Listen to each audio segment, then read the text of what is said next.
They're all in line.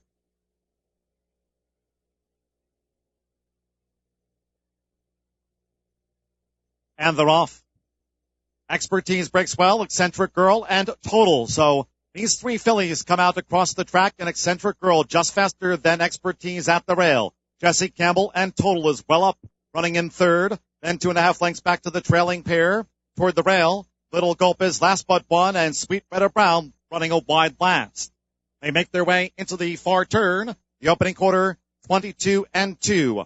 At the rail, Eccentric Girl tackled now by Total on the outside. Eccentric Girl being readily opposed by Total. Those two fillies on even terms as they come up toward the quarter pole. Expertise is running in third from Sweet Red Brown. And farther back is Little Gulp last to make the top of the stretch. And it's Total who's charged up to the front, just outside the 3/16 pole. Total jinking over toward those rails, but clear now of Expertise. Then Sweet Red Brown on the far outside, and Eccentric Girl with no extra. They're all in back of Total. Coming down toward the wire.